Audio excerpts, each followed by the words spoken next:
हाय, hello, नमस्कार. तर स्वागत आहे तुमचं माझ्या चॅनेलवर. कशी दिसते आहे मी कमेंटमध्ये नक्कीच सांगा आणि नवीन असताल तर आमच्या चॅनलला सबस्क्राईब करा. कमेंट करायला बिलकुल विसरू नका, कारण तुम्ही कमेंट केलं तर मला कळणार आहे की व्हिडिओमध्ये काय चुकतं आहे, काय बरोबर आहे. तर आज होता गुरुवार, तर मी मांडत होते पूजा. तर मी आज पूर्ण मी कशी पूजा मांडते आहे ते सांगणार आहे. तर नक्कीच शेवटपर्यंत व्हिडिओ माझा पहा.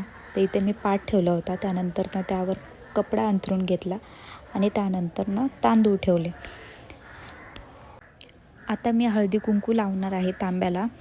तर मी पहिलं कुंकू हळद घेतलं, ते हातावरच मिक्स केलं. मी हातावरच मिक्स करते कारण मला आवडतं, असं वाटतं मग की आपण आज पूजा केली आहे करून. त्यामुळं मी हातावरच ते कालवून घेतलं पूर्ण आणि ते तांब्याला लावते आहे. तर मी बोलताना आता तुम्हाला घोरण्याचा आवाज येत असेल, पण हे आमचं पिल्लू घोरते. तो झोपल्यानंतरच मी व्हिडिओला माझा आवाज टाकत असते, कारण तो असल्यावर मला काही जमत नाही आवाज टाकायला, कारण त्याची मागं किरकिर चालूच असते माझ्या. त्यामुळं मग मी टाकत नाही. तो झोपल्यानंतरच मला वेळ भेटतो व्हिडिओ एडिटिंग करायला, आवाज वगैरे टाकायला. आता मी ह्या गुरुवारी तर उद्यापन करणार नाही आहे. मी पुढच्या गुरुवारी करणार आहे, कारण माझा पहिला गुरुवार मी केला नव्हता. का केला नव्हता हे पहिल्या व्हिडिओमध्ये मी सांगितले तुम्हाला, म्हणून मी पहिला गुरुवार ते केला नव्हता. त्यानंतर हा पकडून माझे 3 गुरुवार होत आहेत, पण 3 गुरुवारी उद्यापन करत नाहीत. ह्या महिन्यात 4 गुरुवार आले होते मार्गशीर्ष. माझा 1 गुरुवार राहिला आहे, त्यामुळं मग मी पुढच्या गुरुवारी उद्यापन करणार आहे. तर उद्यापनाचा ब्लॉग तुम्ही नक्की आवर्जून बघा, कारण मी कशी उद्यापन करते हे तुम्हाला बघायला भेटेल त्या ब्लॉगमध्ये. आणि मी नक्कीच ब्लॉग काढणार आहे उद्यापनाचा पुढच्या गुरुवारी. तर इथं मी आज नवीन ड्रेस आणला होता देवीला मस्तपैकी. सकाळी जाऊन सामान पण मी सकाळी सगळं घेऊन आले. मला आदल्या दिवशी काही जमत नाही, बरोबर कार्यक्रम असले की मला त्याच दिवशी वेळ भेटतो आणि आणायलाच लागतं, म्हणजे लागतंच ना सगळ्या गोष्टी त्यासाठी. तर असा सुंदर मी असा ड्रेस आणलेला आहे घालून. आणि त्यानंतर मग मी गळ्यातलं घातलं देवीला. 2 गळ्यातले घातले आज. पहिलं गुरुवारी खूपच गडबड झाली होती, त्यामुळं मला व्यवस्थित तुम्हाला सांगता पण आला नाही की मी कशी पूजा करते ते. त्यानंतर केळी ठेवले. फळं पण ठेवतात 5, पण मी केळीच ठेवते, कारण फळ एक चांगलं असतं, एक खराब निघतं. त्यापेक्षा मग केळी अर्धा डझन 1 डझन घेतले तर चांगले पण खाता पण येतात. असं टाकून देण्यापेक्षा खाल्लेलं बरं असतं. तर त्यानंतर मी ओटीचं सामान ठेवलं. ओटीच्या सामानावर फूल ठेवलं. देवीला मी वेणी आणली नव्हती. पुढच्या गुरुवारी आता मी देवीला आयता गाजरा आणणार आहे, मग गजराच लावेन प्रत्येक वेळी. तर अशाच एक गुरुवारी मी काही ना काही वेगळं आणतेच. मला आवडतं खूप, म्हणजे मम्मीचं बघूनच शिकली आहे मी. मम्मी पण अशीच करायची, म्हणजे काय नवीन आलं असेल तर लगेच घेऊन यायची. त्यामुळे मग मला पण आवडतं असं वेगवेगळं आणायला. तर ह्या फांद्या मी झाडाच्याच तोडून आणल्या होत्या. आयती गड्डी नव्हती आणली, ह्याचीच तर गड्डी तयार करतात आणि विकतात ना, मग त्यामुळं इथे झाडं पण होते. मग 5 झाडाचे मी 5 फांद्या आणल्या तोडून पूजा व्हायच्या आधी. आणि एक रबर होता, दोरा सापडला नाही म्हणून त्या रबरानेच मी फांदी जोडून घेतल्या. काही ना काही जुगाड तर करायलाच लागतो, काय सापडलं नाही की. थोड्या गोष्टी तर आणायला जाऊ शकत नाही ना सारख्या.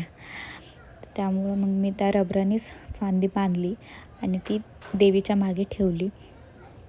पुस्तकसुद्धा मी ठेवून घेतलं. आता माझी राहिली होती रांगोळी आणि अगरबत्ती आणि दिवा लावायचा.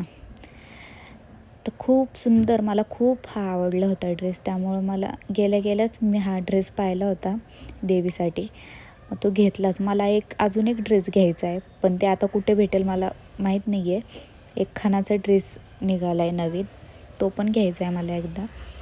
तर बघू, भेटला तर बरंच आहे. तर आता माझी पूजा पूर्णपणे मांडून झाली होती. त्यानंतर मला वाचायचं होतं पुस्तक. तर ही महालक्ष्मीची कथा वाचायला खूप भारी वाटतं. खूप मस्त आहे ही कथा. ही सगळ्यांनीच वाचून, ज्याला वाचता येत नाही त्याने ऐकावी तर ही कथा, कारण खूप मस्त आहे. अशी मनाला भावेल अशी ही कथा आहे. मी थोडक्यात तुम्हाला सांगते या कथेमध्ये काय आहे ते. तर या कथेमध्ये असं आहे की तुम्ही कोणत्याच गोष्टीचा गर्व करू नका. गर्वाचं घर कधीही खालीच असतं. त्यामुळं तुम्ही कोणत्याही गोष्टीचा गर्व कधीही करू नका. राजाची आणि राणीची ही एक गोष्ट आहे. तर तुम्ही या कथेमध्ये पूर्ण वाचून किंवा तुम्ही मला कमेंटमध्ये सांगा, मी एक कथा पूर्ण तुम्हाला सांगू का? तर हे व्रत का करावं हे मी तुम्हाला आता सांगते थोडक्यात. श्री लक्ष्मीची कृपा आपल्यावर व्हावी, तिने आपल्या घरात वास करावा, पैसे, शांती, समाधान घरात नांदावे म्हणून श्री महालक्ष्मीचे व्रत करतात.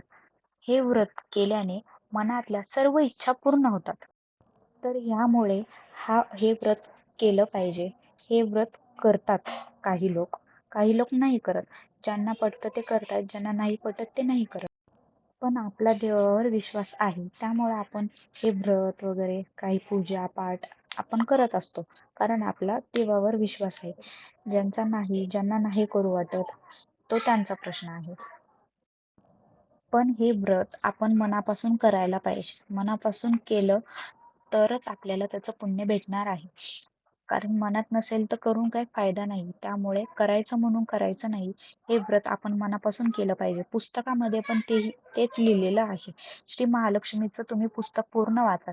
त्यामध्ये कळेल तुम्हाला काय असतं व्रताबाबत. तर इथं मी आता आरती करणार होते. आरती करून झाल्यावर माझी पूजा समाप्त होणार होती. तर मी इथे आरती म्हणत होते. तर खूप मस्त वाटतं या गुरुवारी, म्हणजे प्रत्येक गुरुवारी मार्गशीर्ष मध्ये खूप भारी वाटतं.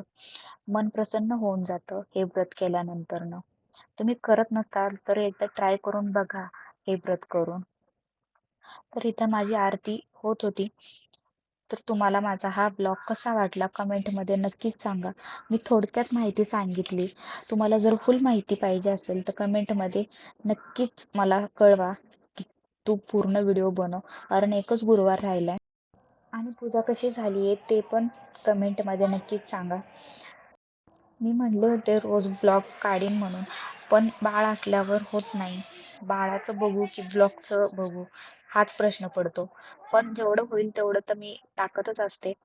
शॉर्ट्स तर मी रोजच टाकते. शॉर्ट्स बघत जा माझे. मी रोज संध्याकाळी 6 वाजता शॉर्ट्स टाकत असते.